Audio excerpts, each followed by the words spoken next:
Alexa, turn on bedroom light. Okay. Alexa, turn on dining room light. Okay. Alexa, turn on kitchen light. Okay. Alexa, turn on living room light. Okay.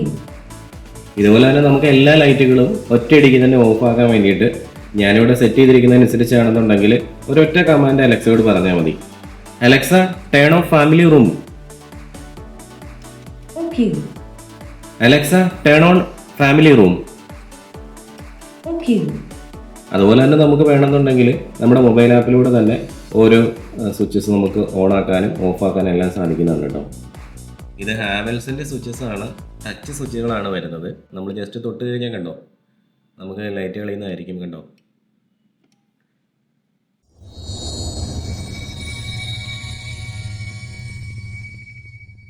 ഞാൻ ആമസോണിൽ നിന്ന് 1500 രൂപ കൊടുത്തിട്ടൊരു smart bulb വാങ്ങിച്ചു. ആ ഒരു bulb എനിക്കൊരു particular ടൈമിൽ തെളിയുന്ന രൂപത്തിലും ആക്കാം, ഒരു പർട്ടിക്കുലർ ടൈമിൽ ഓഫ് ആകുന്ന രൂപത്തിലും സെറ്റ് ചെയ്യാം. എനിക്ക് മൊബൈലിലൂടെ തന്നെ അത് ഓൺ ആക്കാൻ സാധിക്കും, മൊബൈലിലൂടെ തന്നെ ഓഫ് ആക്കാൻ സാധിക്കും. എൻ്റെ വീട്ടിൽ ആമസോൺ അലക്സയോ ഗൂഗിൾ ഹോം അസിസ്റ്റൻറ്റോ ഉണ്ടെങ്കിൽ എനിക്ക് വോയിസ് കമാൻഡിലൂടെ തന്നെ ആ ഒരു സ്മാർട്ട് ബൾബിനെ നിയന്ത്രിക്കാൻ സാധിക്കും.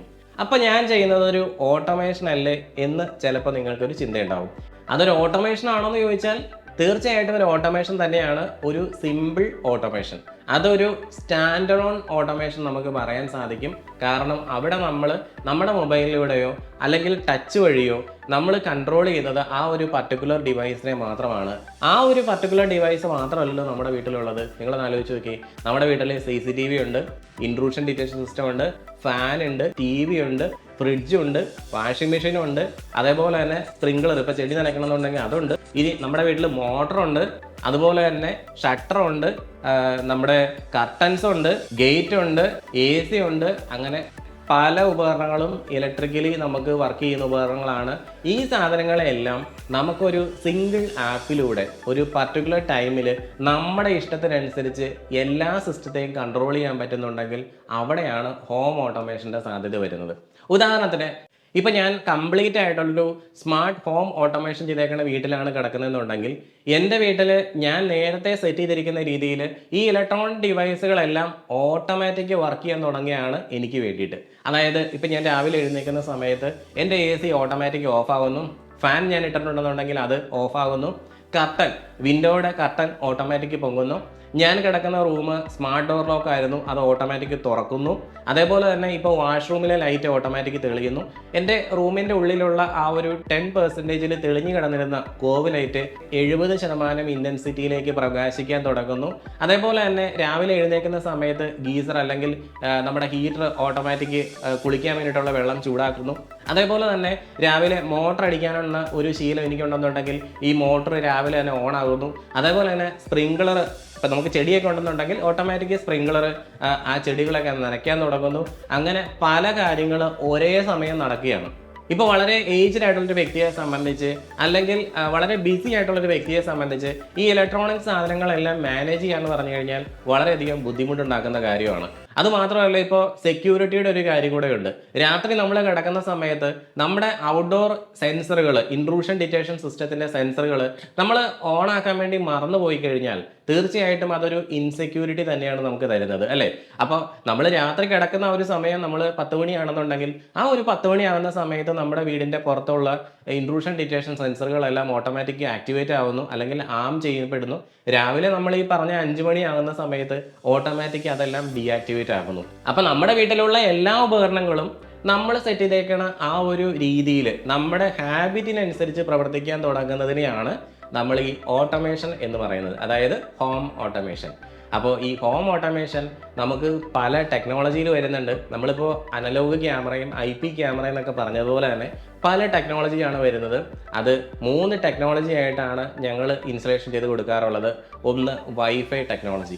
അപ്പോൾ വൈഫൈ ടെക്നോളജി എന്ന് പറയുമ്പോഴത്തേക്കും നമ്മുടെ ഹാവൽസിൻ്റെ കേസിലാണെന്നുണ്ടെങ്കിൽ സിഗ്നിയ എന്നുള്ളൊരു കാറ്റഗറിയിലാണ് അവർ പെടുത്തിയിരിക്കുന്നത്. നമ്മുടെ ആ സ്വിച്ചസ് അല്ലെങ്കിൽ നമ്മുടെ ഡിവൈസുകളെല്ലാം തന്നെ വൈഫൈയിലായിരിക്കും കണക്ട് ചെയ്യപ്പെടുന്നത്. അപ്പം ഈ വൈഫൈ ബേസ്ഡ് ആയിട്ടുള്ള ആ ഒരു സിസ്റ്റം അല്ലെങ്കിൽ ഓട്ടോമേഷനാണ് ഏറ്റവും വില കുറഞ്ഞ, വളരെ എക്കണോമിക് ആയിട്ട് നമുക്ക് ചെയ്യാൻ സാധിക്കുന്ന ഓട്ടോമേഷൻ എന്ന് പറഞ്ഞാൽ. ഇനി രണ്ടാമത്തെ ഒരു ടെക്നോളജിയാണ് സിഗ്ബി ബേസ്ഡ് ആയിട്ടുള്ള ഓട്ടോമേഷൻ. അത് ഹാവൽസിന്റെ കേസിലാണെന്നുണ്ടെങ്കിൽ അത് അക്കോജി എന്ന് പറയുന്ന ഒരു കാറ്റഗറിയിലാണ് അവർ പെടുത്തിയിരിക്കുന്നത്. അപ്പോൾ അങ്ങനെ വരുമ്പോഴത്തേക്കും അതിനകത്തൊരു ഹബ്ബ് ഉണ്ടാകും. ആ ഒരു ഹബ്ബാണ് ബാക്കിയുള്ള എൻ്റയർ സിസ്റ്റത്തെ കൺട്രോൾ ചെയ്യുന്നത്. അപ്പോൾ ഈ പറഞ്ഞ രണ്ട് ടെക്നോളജിയും നമ്മുടെ വീട് നമ്മൾ ഓൾറെഡി പണി കഴിഞ്ഞു പോയി എന്നുണ്ടെങ്കിൽ നമുക്ക് ചെയ്യാൻ പറ്റുന്ന രണ്ട് ടെക്നോളജീസ് ആണ്. നമ്മുടെ വീട്ടിൽ വേറെ കുത്തിപ്പൊളിക്കാനോ ഒരു കാര്യങ്ങളും അതിനകത്ത് വരുന്നില്ല. കംപ്ലീറ്റ് ആയിട്ട് റേഡിയോ ഫ്രീക്വൻസിയിൽ വർക്ക് ചെയ്യുന്ന ടെക്നോളജിയാണ്. അതേസമയം നമ്മുടെ വീട് ഇപ്പോൾ പണിതുകൊണ്ടിരിക്കുകയാണ്, നമുക്ക് നല്ലൊരു റിയൽ ഓട്ടോമേഷൻ വേണമെന്നുണ്ടെങ്കിൽ you can go with KNX based ആയിട്ടുള്ള വയേർഡ് ഓട്ടോമേഷൻ. അതാണ് 100% നമുക്ക് റിലയബിൾ ആയിട്ടുള്ള ഒരു ഓട്ടോമേഷൻ എന്ന് പറഞ്ഞാൽ. ഇപ്പോൾ അപ്പൂജി അല്ലെങ്കിൽ ഞാൻ ആദ്യം പറഞ്ഞ സിഗ്ബി മോശമാണെന്നല്ല, നമ്മുടെ വീട്ടിൽ നമുക്കൊരു നല്ല ലക്ഷറി ഓട്ടോമേഷൻ ആണ് വേണ്ടതെന്നുണ്ടെങ്കിൽ നിങ്ങൾ KNX ബേസ്ഡ് ആയിട്ടുള്ള വയേർഡ് ഓട്ടോമേഷനിലേക്ക് പോവുക. നല്ല കോസ്റ്റ്ലി ആയിട്ടുള്ളൊരു ഓട്ടോമേഷൻ ആയിരിക്കും, പക്ഷേ അടിപൊളിയായിരിക്കും. അപ്പോൾ ഇങ്ങനെ 3 ടെക്നോളജിയാണ് പൊതുവേ ചെയ്യുന്നതെങ്കിലും Z-Wave എന്ന് പറഞ്ഞൊരു ടെക്നോളജി ഉണ്ട്, പക്ഷേ നമ്മുടെ കേരളത്തിൽ അല്ലെങ്കിൽ ഇന്ത്യയിൽ അത് കൂടുതലായിട്ട് ആരും ഉപയോഗിക്കുന്നതായിട്ട് കണ്ടിട്ടില്ല. അപ്പോൾ ഈ 3 ടെക്നോളജീസാണ് നമുക്കുള്ളത്. അപ്പോൾ ഇതേപോലെയുള്ള ഓട്ടോമേഷനെ പറ്റി നിങ്ങൾക്ക് കൂടുതലായിട്ട് അറിയണം, അല്ലെങ്കിൽ നിങ്ങൾക്കൊരു കൺസൾട്ടേഷൻ ആവശ്യമുണ്ടെന്നുണ്ടെങ്കിൽ നിങ്ങൾ തീർച്ചയായിട്ടും നെക്സ സിസ്റ്റത്തെ കോൺടാക്ട് ചെയ്യുക. അപ്പോൾ എൻ്റെ പേര് ഷിനു സെബാസ്റ്റ്യൻ. ഞാൻ electronic security and automation company എറണാകുളത്ത് നെക്സ സിസ്റ്റം എന്നുള്ള പേരിൽ കഴിഞ്ഞ 10 വർഷമായിട്ട് നടത്തിക്കൊണ്ടിരിക്കുകയാണ്. ഞങ്ങൾ ഹാവൽസ് സ്ക്രാപ്പ്, നിങ്ങൾക്ക് അറിയാവുന്നതാണ് ഹാവൽസ് എന്നുള്ള കമ്പനി. നമ്മുടെ ഇന്ത്യയിലെ അഭിമാനമായിട്ടുള്ളൊരു കമ്പനിയാണ് ഹാവൽസ്. അതിൻ്റെ ഓതറൈസ്ഡ് ഓട്ടോമേഷൻ പാർട്ണറാണ് നെക്സ സിസ്റ്റം. കേരളത്തിൻ്റെ ഓൾമോസ്റ്റ് എല്ലാ ഏരിയയിലും ഞങ്ങൾ ഇൻസ്റ്റലേഷൻ ചെയ്യുന്നുണ്ട്. അപ്പോൾ കൂടുതലായിട്ട് നിങ്ങൾക്ക് അതിനെപ്പറ്റി അറിയണമെന്നുണ്ടെങ്കിൽ ഞങ്ങളെ കോൺടാക്ട് ചെയ്യുക. അപ്പോൾ എല്ലാവർക്കും നല്ലൊരു ദിവസം ആശംസിക്കുന്നു.